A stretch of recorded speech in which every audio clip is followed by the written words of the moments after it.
Hello everyone, welcome back to the Real Queen episode T33 channel. I am Tatiana, Nefertiti Tatiana in Egyptian, okay? So let's begin. We'll be learning about sadistic pleasures, which is called Sadomasochism. Okay, if y'all ain't know this, the tape is sadistic pleasure. So if you literally enjoying it, you is evil and you are part of Sadomasochism, okay? So let's begin. It is the deriving of pleasure from acts of respectfully inflicting or receiving pain or humiliation. The term is named after the Marquis de Sade, a French author known for his violent and labyrinthine works and lifestyle, and Leopold von Sacher-Masoch, an Australian author who described masochistic tendencies in his work, which is Mary and James. Those sadomasochistic behaviors and desires do not necessarily need to be linked to sex. Sadomasochism is also a definite feature of consensual BDSM relationships. Now you do know it's new now. People are having sex with the tape, okay? It is new, okay? So get ready if you're joining. Sadistic was introduced by psychiatry by Richard von Krafft-Ebing and later elaborated by Sigmund Freud, which is me. Modern understanding distinguishes consensual BDSM practices from non-consensual sexual violence, which is also easy to say that in the beginning of the tape, with DSM-5 and ICD-11 recognizing consensual sadomasochism as non-pathological, which is my daughter, okay? So y'all can't blame her. S&M can involve varying levels of pain, dominance, and submission, practiced by individuals of any gender, often within navigated roles of sadist, masochist, or strict. For instance, which is me and her, we both switch. For instance, in medical classification, focus on consent and harm. Okay, any of y'all that hit that, you left, okay? Etymology and definition of sadistic pleasures, which is sadomasochism. The word sadomasochism is a portmanteau of the words sadism and masochism. These terms originated from the names of two authors whose works explore situations in which individuals experienced or inflicted pain or humiliation. Me and my daughter. My daughter is pain and I'm humiliation.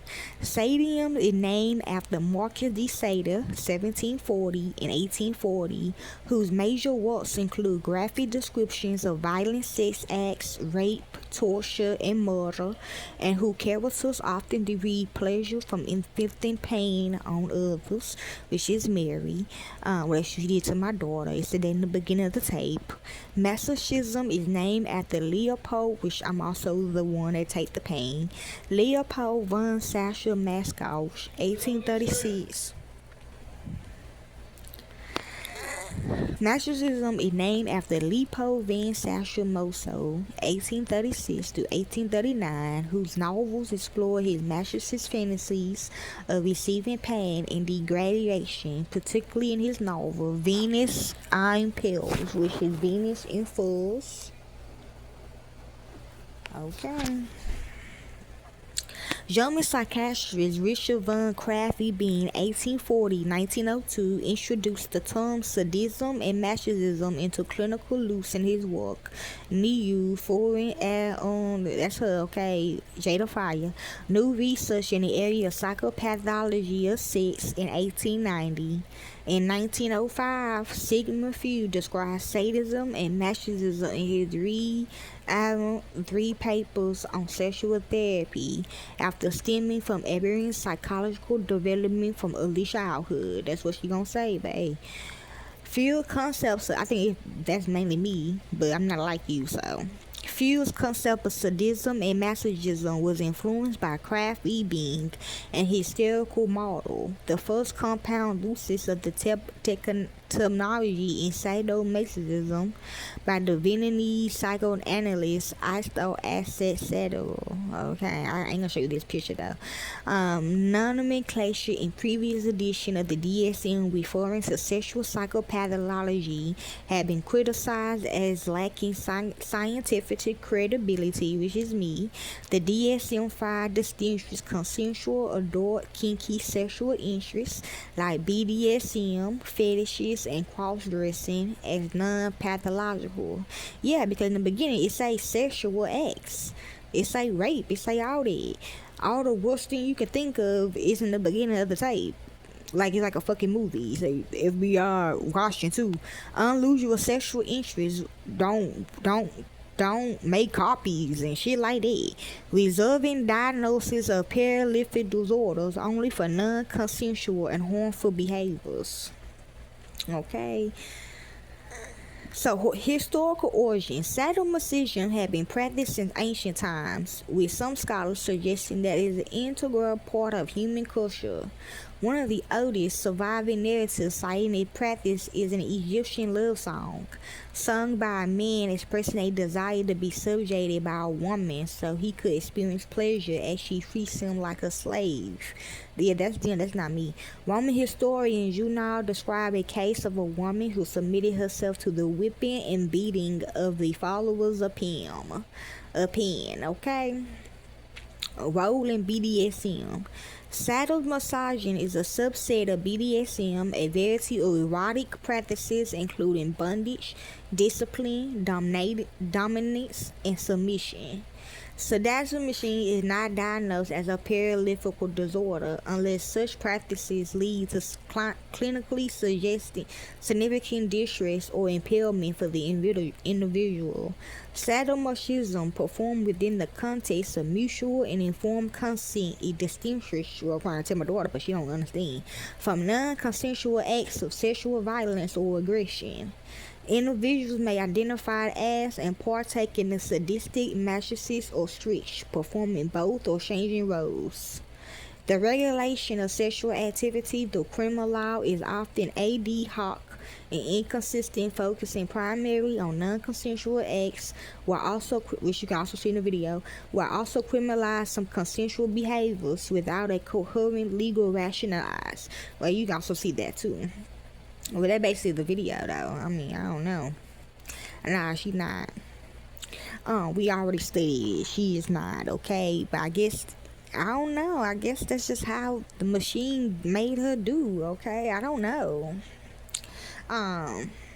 Sexual sadism and desire can appear at any age. Some individuals report having had them before puberty, while others do not discover them until well into adulthood.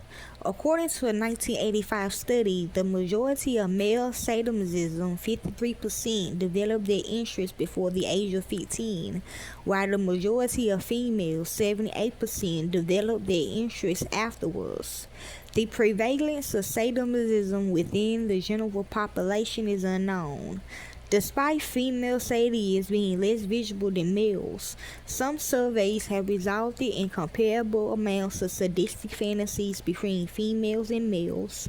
The results of such studies indicate that one sex may not be the determining factor for a preference towards sadism. In contrast to frameworks seeking to explain and categorize sadomasochism behaviors and desires through psychological, psychoanalytic, medical, or forensic approach, Romana Burning suggests that in the context of sexual behavior, such practices can be seen as examples of aesthetic sexuality, in which are founding psychological or psychological impulses irreverent.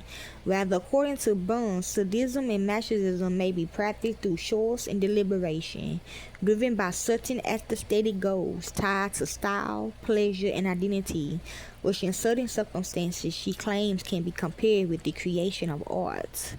Okay, because what I said in the beginning. Surveys from the 2000s on the spread of sadomasochism fantasies and practices show strong variations in the range of their results.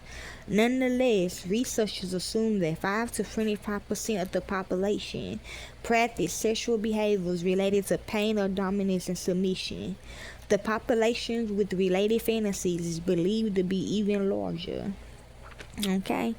And that's basically what we know about this sadomasochism, which is sadistic pleasures. Hopefully this helps you all enjoy.